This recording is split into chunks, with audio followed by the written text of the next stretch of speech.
Hello, everyone, and welcome to week 4 of the Metagame Book Club. So, first off, let me go ahead and get the slides up. There we go. So, this week's title is Battle School and the Rise of Ender. So, very epic title, very epicness going on here. So, in case you are just logging in, which hopefully you're not, this is all about Ender's Game and the education we see there. Metagame Book Club, as always, thanks to ISTA Games and Simulations for collaborating with us to go ahead and deliver this book club. And as always, we will start off with the characters. So go ahead with our very own personal character, Trish. Hi. Yes, this time we've been talking, and we're in the last part of the book, and we're talking about Ender and what is going on with him. When we left off, he was in despair, and Valentine had reached back to save him. So when we get in here now, we find out that he has been given command, and it's a whole new way of looking at things for him. And once again, the powers that be have changed the rules of the game on him. And he gets tested and tested and tested. And every time he gets tested, he beats all the tests. And when he keeps beating all the tests and keeps succeeding, that makes the bad guys angry at him. So he then gets into a fight with Bonzo. And without giving any more of that away, he graduates and goes back to Earth for a very short time and discovers he doesn't like Earth very much anymore. And but if you think about it, it's because from the time he was 6 years old until now, 11. he's 11, he's only known the battle school. So essentially half his life has been in the battle school. Yeah. So it's no wonder he doesn't really like Earth that much, because it's not home to him anymore. So he goes on to the command school, and once again he gets tested and tested and tested and tested, and he beats all the tests again. And the strange thing about this book is, like, it's going, and then it's like in the last 5 pages you cover a multitude of years. Yeah. And it's hard to kind of speed your brain up to catch up with his age, because he's been little for so long. Now all at once in the last 5 pages of the book, we're aging him 10, 15, 20, 30, 40 years. So it's a little weird. Next slide. Mazer Rackham. Is this Miyagi or Palpatine? Because he is Ender's final teacher. And the reason I thought of Mr. Miyagi is how they described him when Ender woke up one morning and he was just sitting there quietly. And he didn't really get any reaction out of him until Miyagi or until Mazer like kicked him inside the head or something. Yeah. And he does. He sort of acts like a Mr. Miyagi in some ways, because he gives him things to do. It doesn't make a whole lot of sense, but he's training him how to fight the buggers. But at the same time, is it always a good thing? And yes, Mazer is another manipulator of Ender, which everybody in this book is a manipulator of Ender. But I have to say something. I mean, as teachers, don't we kind of do that? Don't we try to figure out what will work best for our students? Yeah. And aren't we always thinking about what will motivate them, what will demotivate them? And you know, I think as educators, we think about their motivation a lot. And we do think, you know, every time we do a lesson plan, every time we think about will this work or not, we're really thinking about a motivational approach. Well, and it's true, because your ultimate goal is to get you to defeat the buggers of your world with education. an EOG. Yeah. So it is the final battle. You're heading towards the final countdown. Yeah. Okay, next one. Graf, he continues his manipulation of Ender. What seems, he always seems to be torn between what needs to be done and his affection for Ender. But he always manages to get over it. Yeah. Um, And get over it first, right. And he's still willing to push Ender beyond the breaking point. But when Ender is sent away from the battle school, he goes with him. And he goes with Ender to Earth, and he stays with Ender on Earth, and then he goes with Ender to Eros, where is the command school. And he doesn't stop his interaction with Ender until Mazer Rackham takes over.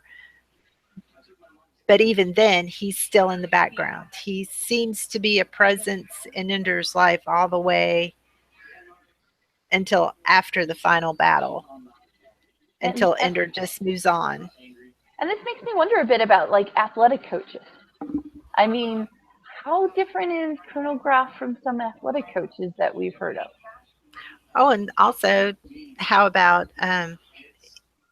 you know, that coach who's always looking for that 1 in a million Yeah. player. Yeah, and So, and yeah. So for me, the more I think about it, I think of it, I think of it as less military and more as a certain type of athletic coach. Well, and also, there was the one part where Ender was sleeping. He might have had a bit of a breakdown, but he felt someone patting him and being affectionate with him, which is something Ender had not received very much in his entire life. And I don't know if it was Rackham or if it was Graf, but I think it might have been Graf, because Graf has always been affectionate. He's always said he loved him, but he could never let him know that. Well, exactly, and the thing is, it's like that, or some of the parents of some of these athletes. I mean, you get to read all the things going on about Ball right now, with all the stuff he's saying, and with his son getting ready to be drafted. I mean, there are a lot of people who do use the same tricks that you hear, maybe not necessarily to the same extent or for the same purposes, but you see a lot of these tactics being used by parents who are driving their students either to perform on the field in sports, or also you have the whole tiger parents who are really, really strong, having kids perform academically. So I mean, you see a lot of this control and manipulation over reward and punishment. I mean, that's the other thing what's interesting about this book, is there isn't really a whole lot of punishment that is done. It's all about just controlling your whatever free time you have, especially this at the end of the chapter. Is there's so much focus on, like, you just don't have time to react to stuff. Okay. We meet Bean when Ender is given his first command, and Bean reminds Ender of himself. He's very small. No one seems to think Bean's going to amount to very much. And even though Ender is kind of mean to him at first, Ender stops being mean to him. But Ender, still, all the way until the end of the book, whenever you read about Bean, Bean is very brave. What he lacks in power, he makes up for in speed and ingenuity, and being able to do things that others cannot do. And he becomes very close to Ender as one of his small circle of friends, as much as you could imagine Ender having friends. Yeah, what's also interesting about Bean is like when Ender talks to him and is like, "You're not the best soldier, you're not the biggest soldier, you're not the strongest soldier, but you are the fastest thinker." And so it's just really fun to get to the part of the book where he's like, "Bean, just go do crazy stuff. And it doesn't matter how stupid it sounds like, it's just look for things that we would just say, that's just stupid." And it's one of those things where what's interesting about Bean is that he's definitely given a lot of leeway, and I love the whole thing whenever he finds the twine and how they start playing around with it, and you just see them like going, well, how did they get a hold of it? Well, they probably peeled it off of a wall somewhere, they probably probably were picking at a wall or something. It was like, oh, hey, let's try this. Yeah, and he's just swinging from this thing all over the place. Okay, next. Oh, we do a comment from the YouTube saying that the teachers I know manipulate the environment and the resources. So a little different, still manipulation, but not as overt as we see here in the book. Right. Okay. These are when Ender is given command of the dragons. He is given no one that he knows, and he can't trade any of them. He's got people who've never been tried, who are not considered good. And he takes the dragons and gets them undefeated. And he raises the dragons up to being the best. And each of them are really good at what they do. And hence the dragons become very, very, very attached to Ender. Ender inspires his crew. Anybody that Ender develops a relationship with becomes very loyal and very protective of Ender.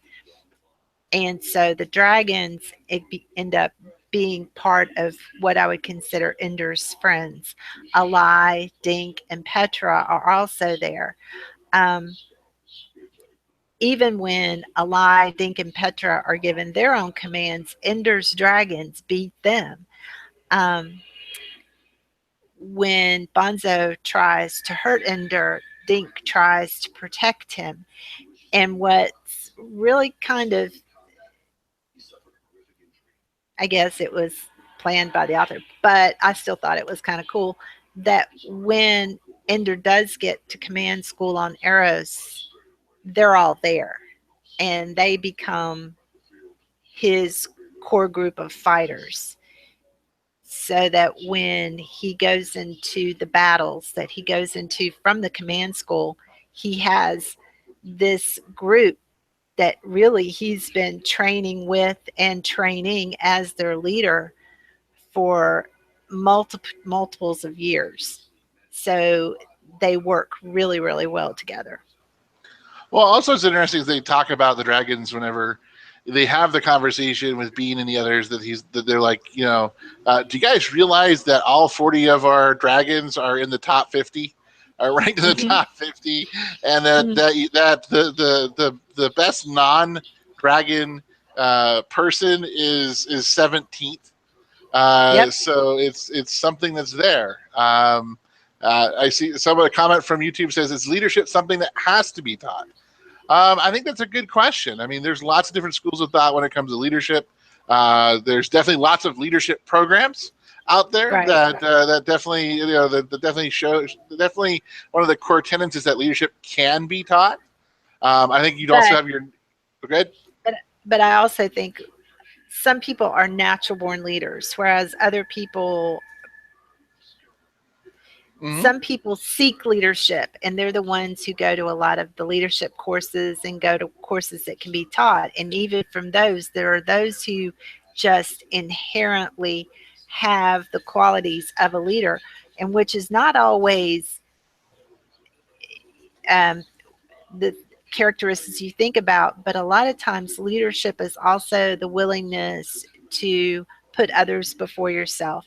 The willingness to be like Ender and have compassion and empathy. Because if you have those characteristics, I think those two characteristics in Ender is what drove the loyalty of the dragons and Alai and Dink and Petra and Bean. Was not only was he brilliant, a brilliant strategic person. Strategist. There you go. Thank you. It was coming out statistician, and that's not what I wanted. Like, yeah, he could be a really good statistician, but but he was very good at that. He was a quick thinker. He could he had that ability to look at a room and see the possibilities of the battle layouts. He could Mhm. see it very quickly and knew what to do. He knew how to give others leadership where he did not micromanage Mhm. or try to control every aspect of his squadron. He would towards the end of the book, he wasn't even telling them what to do anymore. He'd just go over that way and you know what to do. I mean, he gave them confidence. He inspired confidence. He was empathetic. He was compassionate. And all those things bundled up together is not something that can be taught. That comes internally from a person. And sometimes situations bring those things up. And I think it is. I mean, what's interesting from my business background when I read this book, is it's interesting how they structured um, the difference of the leaders that are out there. And it goes back to our sort of discussion in our post last week. We talked about how all these different people had flaws. And there's flaws, and they say the same thing in their leadership. Bonzo was very, very, you know, it was led through fear. His whole thing was people were afraid to get yelled at. Rose was just sort of like the leader that was like just sort of had just sort of called it quits. It's like, you know what, I'm out of here. I'm retired. So you guys just do whatever you want. I'm short timing it. And you have the different groups that are out there that and it almost makes me think about like with Peter, like maybe Peter's problem wasn't necessarily he couldn't have the same skill set that Ender did. It was just more of Peter was just one of those ruthless man leaders who always had to be the brightest one, just tore everybody else down to put everyone else in their had to put everyone else in their place, and people just weren't willing to follow him, and that's the reason why. So Mhm. Peter was more like through bullying and fear, and then you also have like Valentine, which was more of the sort of passive leader that's out there. That's sort of like, hey everyone, let's give everyone a voice. Let's let all 40 people come up and decide with. Let's just sit down and let's all think about what we should do as a group. And by that time, they're all dead in the battleground because they've all been Yeah. frozen. So I mean, I think it's kind of interesting to think based on the personalities that might have been one of the other reasons that's there. Also, we see here on the YouTube channel talking about maybe there's also the difference between being a manager like Rose the Nose was just sort of managing everybody.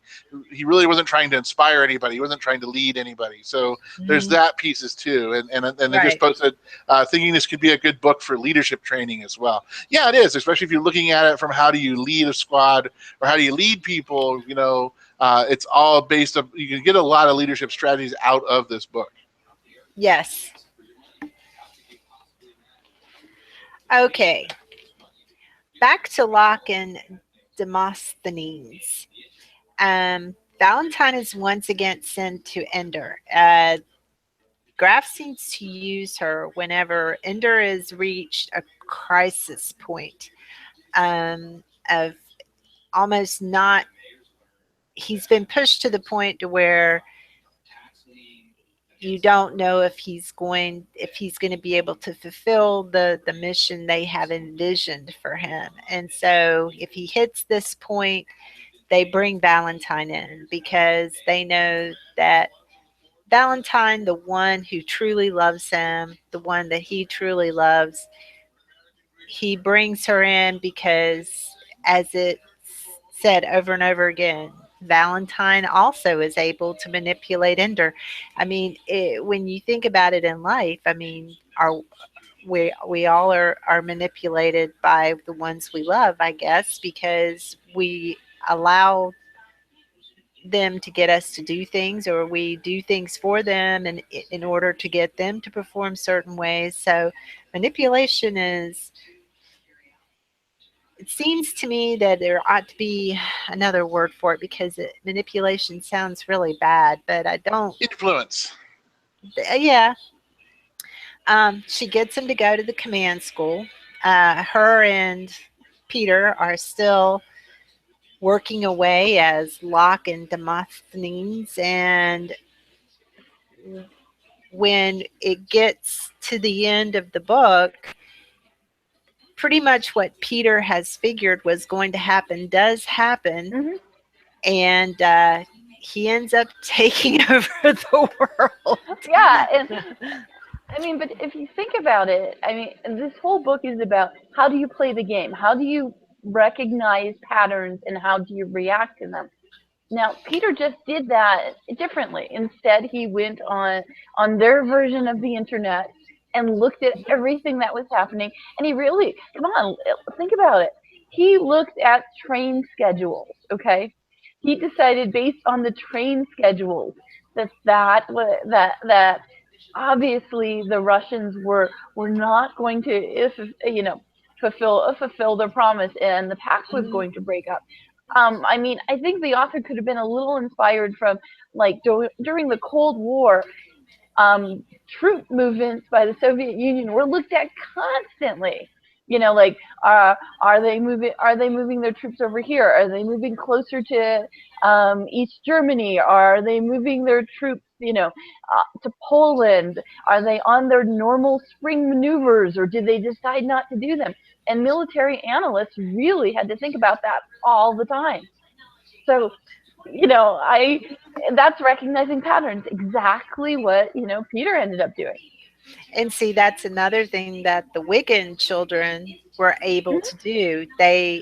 And whereas Ender could do it and be a leader Mhm. and be a commander, Peter did not have, as you said, the characteristics or the personality bent to be a leader of people in the sense that they wanted one to Mhm. command against the buggers, but he ends up being a leader anyway because he takes over the world.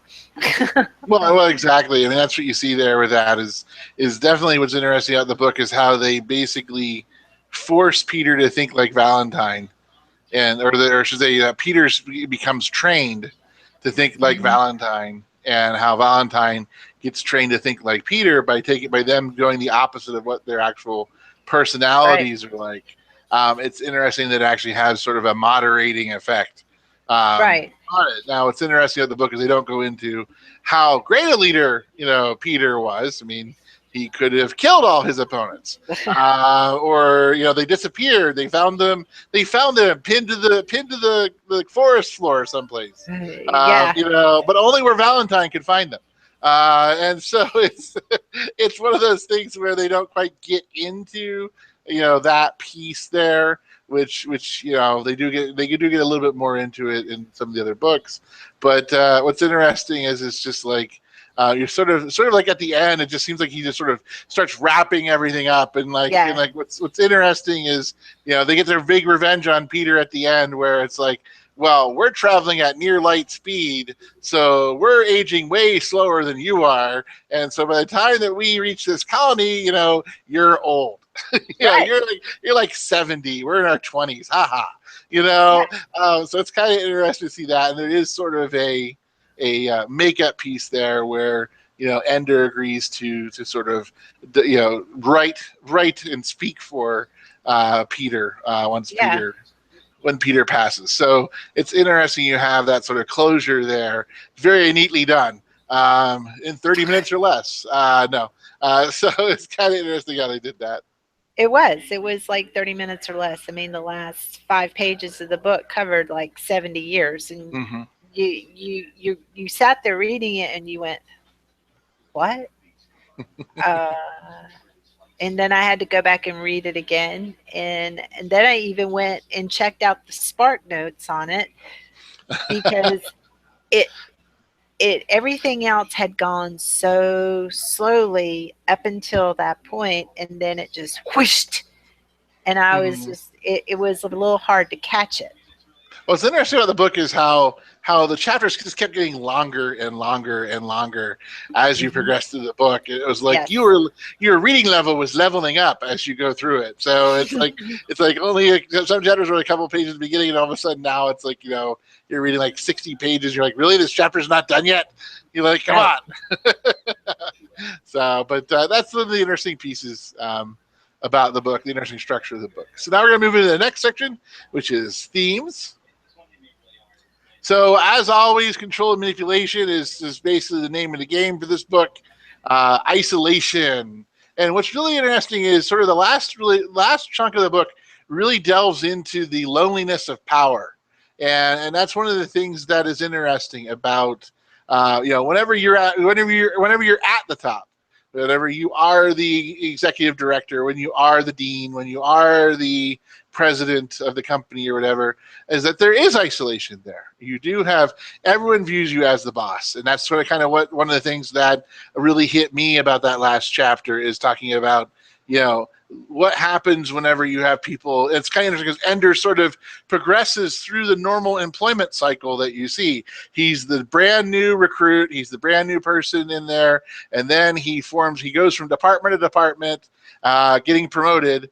And then basically, at the end of it, nobody's his friend because he's in charge of everything.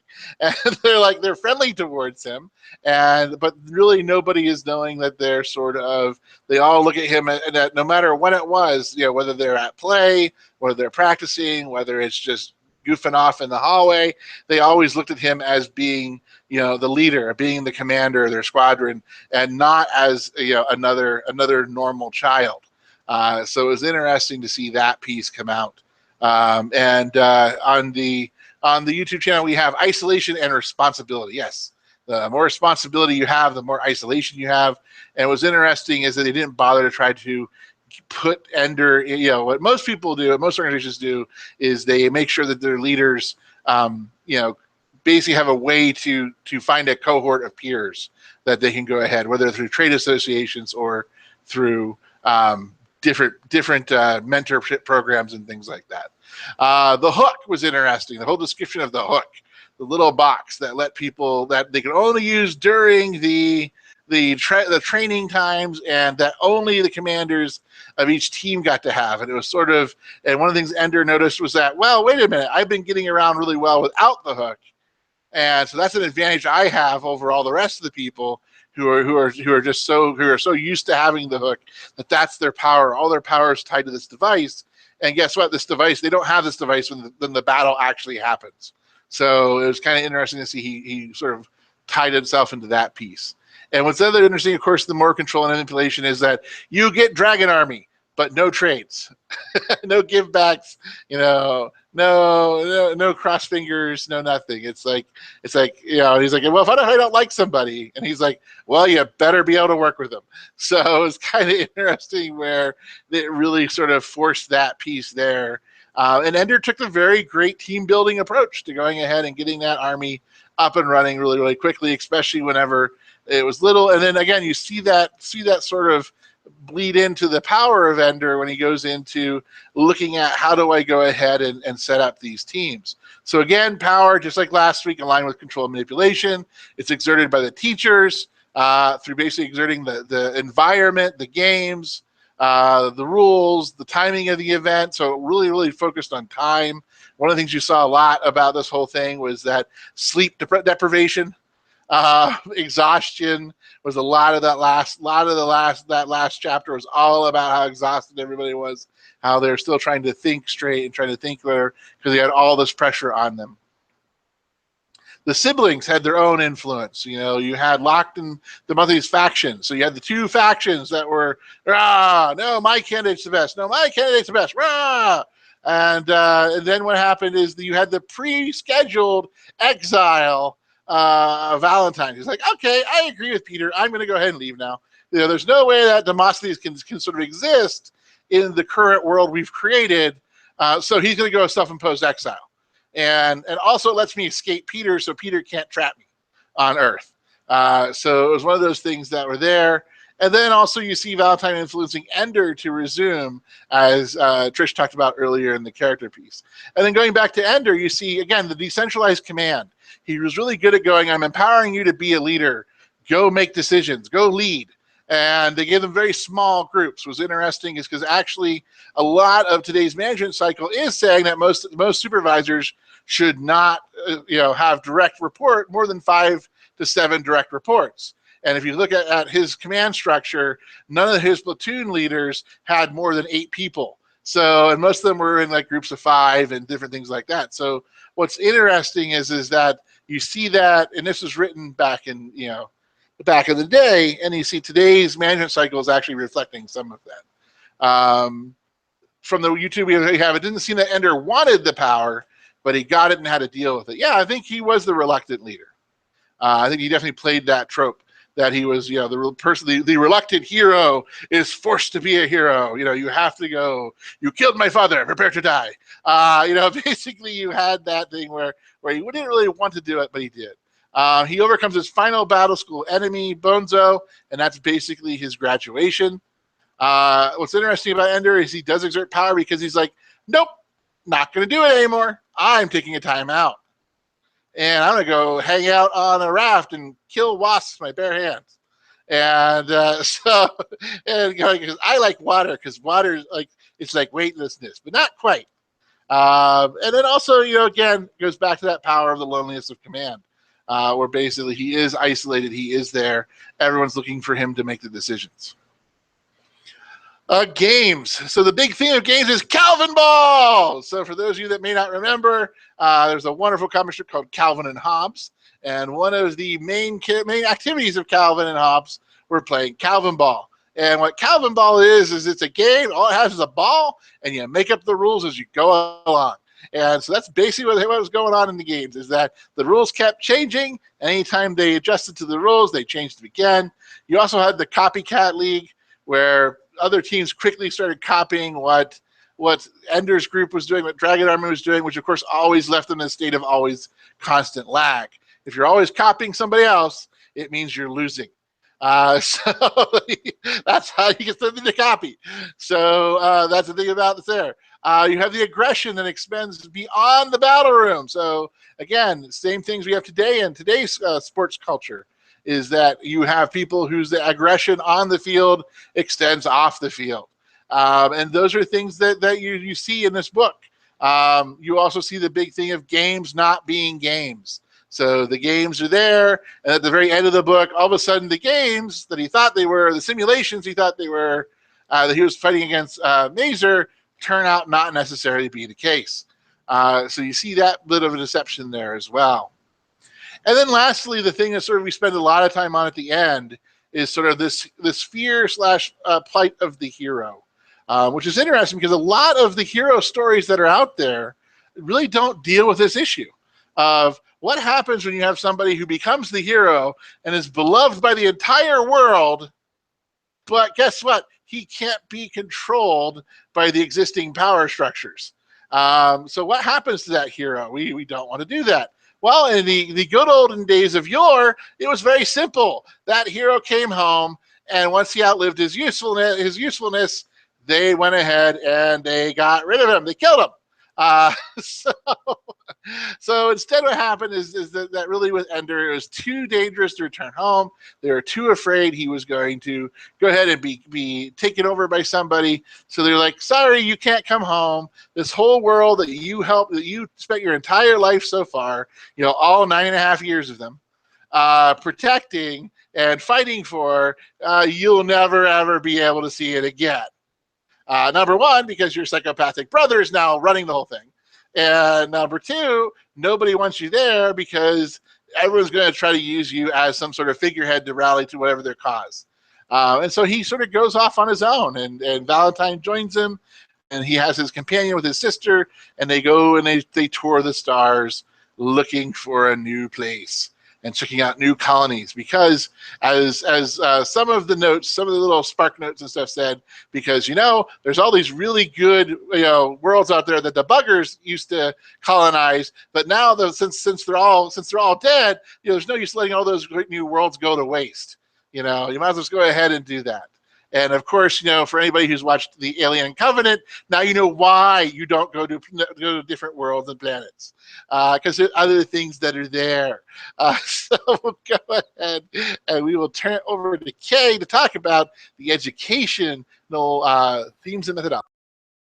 Okay, so let's talk a little bit more about the education. And I know you guys already covered it. And we've been looking at this each and every time. How does our current educational technology compare to Ender's so far?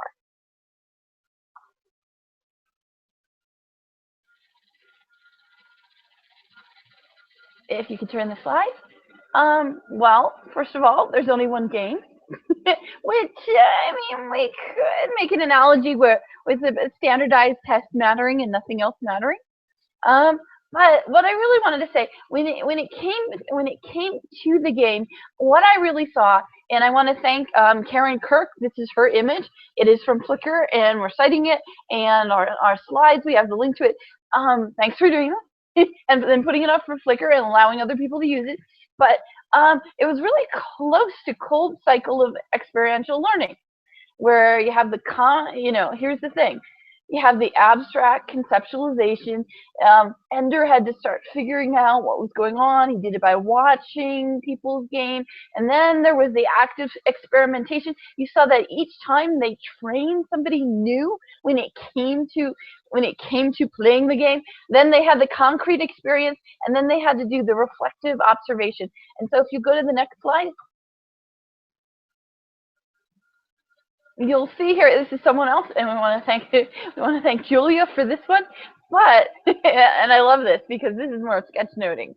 Okay, some people, we started with that secular thing, but this is more sketch noting. But what Ender really did well, instead of going, here's a formation and everybody doing it, and just letting them do that, he really went in and he did lots of experimentation. He had them doing concrete examples. When, the first time he was asking them questions, like being demonstrated it rather than just said it. And then he made everybody else demonstrate it also. So, and the other thing about it is, he was constantly watching his people, thinking about what they could do next. He made them think about it too, and he let the Attune leaders really go ahead and train all of their people. Okay, now we talked about this last time, but well-rehearsed, predictable, and no room for adjustment had no room in Ender's world. Okay, and here's why. While we talk about games being a lot about pattern recognition, what the teachers ended up doing, the military officers who were running this, the teachers, what they ended up doing was they stopped giving them the pattern. They started changing things for them. And while Ender rails a bit about rigged games, I mean, the thing about it is, it was interesting that they scaffolded it. They scaffold the different changes. Okay, they started with free time practice is now scheduled, so you can't practice the way you liked. And then it was, the big surprise. Instead of getting 3 months to train, now you only had 3.5 weeks. And then, you're the first to have 2 battles 2 days in a row. And then you have 2 battles a day. And then they didn't let them have breakfast that one day. And then 2 armies at once, and all enemy soldiers must be disabled or disarmed. So the thing about it is, it was interesting because they're educators, and they said that the computer figured this out. But what they ended up doing was they ended up scaffolding the difficulty. Okay, they didn't hit him all at once with this, but they kept incrementally making it harder and harder and harder. So he had to perform hard. He had to perform more. And we mentioned this term before, social metacognition, but the group absolutely needed to learn together and know how well people learn. And you saw that in the book as you were reading it. Ender was really making note about who's a fast learner and who's a slow learner, who needs extra help, and his good Tune leaders had to do exactly the same thing. Now, one of the first things that he did when he became the commander was the statement, "The enemy gate is down." So while his teachers were manipulating him and showing him this, at the same time, he was also disorientating his people and getting them to realize that things could change at any point in time. Actually, I think we need more of that in education. I think we do a lot of rote. We do a lot of, can you give me your lesson plan? Let me use the publisher text. Let me use the publisher quizzes. I think we need in general, just in education, we need more about that. I mean, Ender said to Bede, we need a solution to problems we haven't seen yet. This is what our classroom should be like.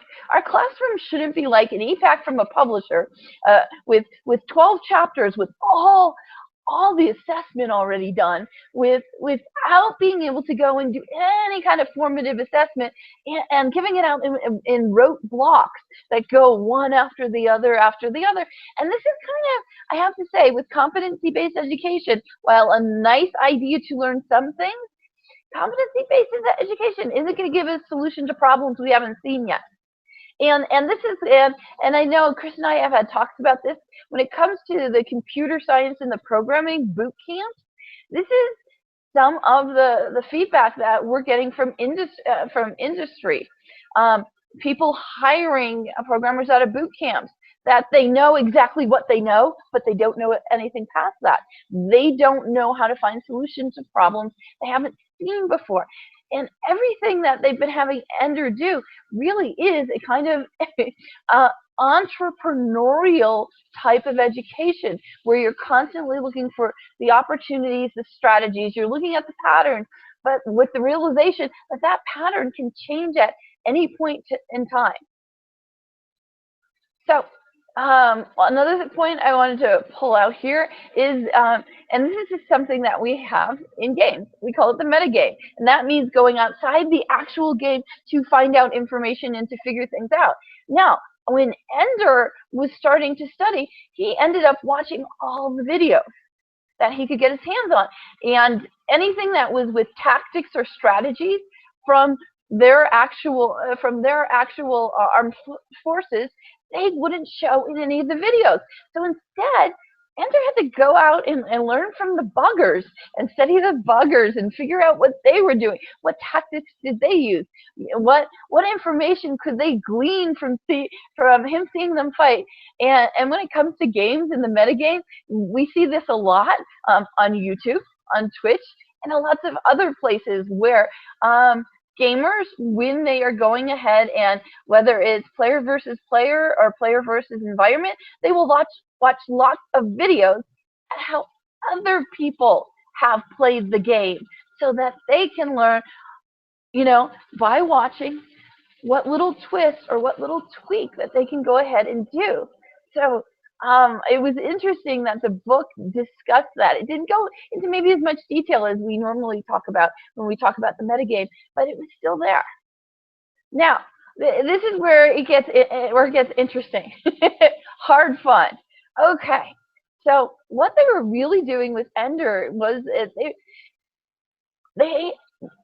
might have, the way it was written, it was that they were testing him and stretching to the limit. But at certain points, you could really tell that it was hard fun, okay? And there's a Scientific American Journal article from last year that's called "We Love the Games That Enrage Us the Most." And so, and Trish just typed in Fierro. Absolutely, when you get that sense of accomplishment, and that was brought up in the book a lot, that Ender's soldiers have felt a sense of accomplishment. They went in there. They knew that they could beat people. They knew that they trained hard. They knew that it wasn't easy. In fact, the biggest outburst that Ender had was when they rigged it against him, and he was able to go against Bonzo, and it was too easy. It was too easy for him. He got upset about that. He was yelling, "Couldn't you give me someone who at least stood a chance?" So I wanted to put this up here, and this is from the Scientific American article, Super Hard Fun. And it's also Reddit, which we are doing for the book club, but basically it's talking about games that are so hard and why we love them. And this was somebody called Frank the Shank *1, and I do have to say, in our guild we do have someone named Shank, and we've had discussions about how people who play characters with the name Shank in it aren't usually the nicest characters. But anyway, in this quote from Reddit, Frank the Shank says, "It's delivering the desired effect. I'm already throwing tantrums and curling my toes." And he says he forgot how rage-inducing this game was. But that was the fun of the game. The fun of the game was horribly difficult things to do. But once you go ahead and beat the game, or beat, say, if you're playing player versus player, beat the opponent, it's that feeling of accomplishment. So I was just going to toss this up here, and if you can just, let's see, I will go ahead and oh, that's a great intro to it. But anyway, this is Dark Souls, and this is considered one of the most difficult games out there. And we're just showing a little bit from it, and this is from the trailer. But this is the kind of game that is so difficult, and you may take hundreds of tries to do one thing. And even in World of Warcraft, we have certain parts of the game where people like to go in and solo something that is so difficult that, yeah, it will take them 25, 30, 40. Yeah, we've heard of people doing things 70 times until they get it right. So when it comes to games, and even when you're playing a game like that and you have to do it so many times over and over, you have to really think about the learning that's happening there. It might be very incremental. It might be each time you learn one thing until you can put all those things together. But whenever there's hard fun, there's definitely Fiero, but there's serious learning happening there too. Now, this is a sentence straight out of the book. Graf had isolated Ender to make him struggle. Okay? And so this is a quote I took from a research article. And I love this. And I should let you know that over the weekend, yeah, I was looking at disfluency and desirable difficulties. But this basically reads, growing body of exciting research, I think so too, on systematically implemented learning challenges. Think about that. That's exactly what happened to Ender. Systematically implemented learning channels. That's exactly how it was described in the book. The teachers all had to come up with the scenarios of how to make it unfair, how to make it hard, and then they gave it to a computer, which means there's an algorithm in there, or there's artificial intelligence that then figured out how much could you go ahead and do. Okay? And if you think about this, at the end of the book, Ender was afraid he pushed Petra, and he did. He pushed her too far. So he didn't scaffold quite as well as maybe his teachers did. But these desirable difficulties, okay? Now, the challenges facilitate beneficial encoding and retrieval processes.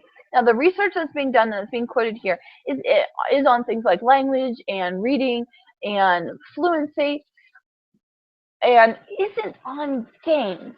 But quite honestly, I think it's not on games yet. And the reason is because we haven't developed a curriculum that really brings out the best that we can do with games yet.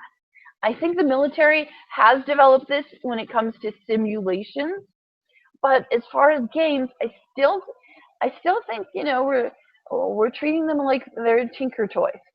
Okay, we're not looking for them to bring out the best. But think about this: a desirable difficulty, and the reason why you're going for the difficulty is because when you have to work hard on something, you have to do it over, and there's repetition, and you have to problem solve. You are more likely to remember, not to remember it, but think about that in anything that you would have to do kinesthetically also. Okay?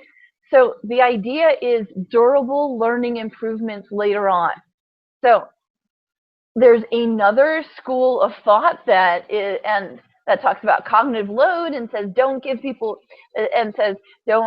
it that hard on people. This is in contradiction to that. Okay? The research hasn't decided which one is right yet. This is, and I see Trish here says, so once again, it's a fine balance. And I also see that We're just saying the maker movement is heading in the right direction of problem solving. Agreed, it is. I think the maker movement is. I think we just need to look at it just a little bit more. And I'm just making an observation. And my observation is, and you guys are going to think it's funny, but I'm going to take it straight from reality shows. Okay, Project Runway. People who were well trained to do production. There's a difference that you see in Project Runway between them and people who say make clothes for the love of it. And there is another on the Game Network. There was another show called Steampunk. Very, very interesting. Where you had to do steampunk rooms, steampunk clothes, steampunk objects. The people who designed the show and designed the competition, they went and got a whole bunch of hobbyists and amateurs who were used to putting in 300 hours for one thing for the love of it. So I think with the maker movement, I love the creativity, I love the tinkering, but I also think that perhaps we should look for some desirable difficulties there too. At my college just yesterday, I was talking to the science chair, and she's one of my friends, and she wants to start, and she's been really working for us to get a makerspace. Now, the thing about it is, the first thing she wants there is to have students to make their own drones. Not skip over any kind of hobbyist thing and skip right to let's have our students acting as if they were pre-engineering students. So I think that Trisha's right. We don't know the balance yet, and that it's going to be difficult and delicate. But I know we talk, and a lot of people are talking about grit and resilience and stuff like that. I think that desirable difficulties are a little different than that.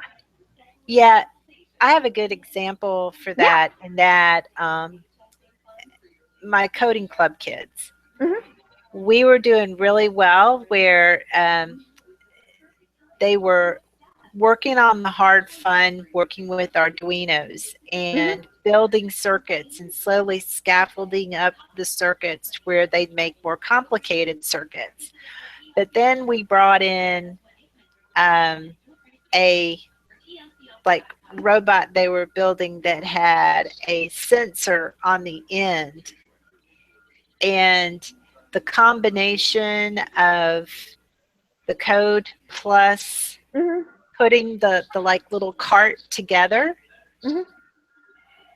tipped the balance because it was just a little bit more than they could wrap their minds around, where it went from fun to where it was frustrating and not fun, and they didn't want to work on it anymore because it tipped that balance.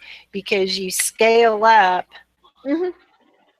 to a point to where it's still engaging, still fun, still challenging, and then if you go over, they just shut down. They just don't want to do anymore, just like Petra did. Yeah, exactly. And we're getting some comments from Grid. Instructors need to know capability of students, but all students need challenge. Agreed. I can't see, because otherwise it's not real learning. I'm sorry, it's not deeper learning. It's not meaningful learning. It's rote memorization or going through the motions. And the big thing, and we're about to wrap up here, but the big thing is that simulation that Ender had at the end. That that they not telling him that it was real obviously worked wonderful for the plot and for the story, but that would have been difficult because. And I think it works only for a one-time Oni situation, because if you ever want someone to do it again, they have to learn the epistemic frames that go ahead and surround whatever they're doing. I mean, they were going for an all-out battle with the buggers, just kill them off, and never have to worry about them again. But think about it: if they had gotten into a different kind of battle or skirmish where diplomacy would be used, a different kind of decisions would have had to be made there.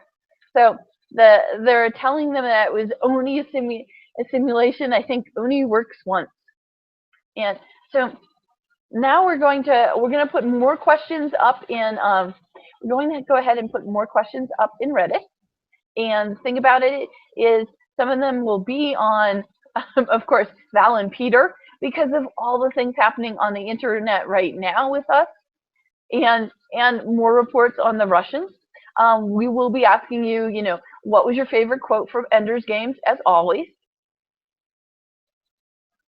And next week, guess what? We have our keynote special guest.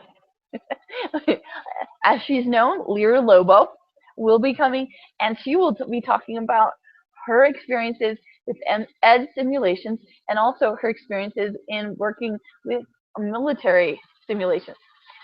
Before we leave, we want to say, yeah, there's a lot of disinformation out there, especially now, which can really relate to Val, to what Val and Peter are doing. And we will go ahead and be having a hangout to talk a little bit more about it in the real world and not in a fictional piece this Friday. And we're going to wrap up here. So any last comments from anybody? It does not look like it. Okay, thank you very much, everyone. and we'll see you on Reddit. Bye.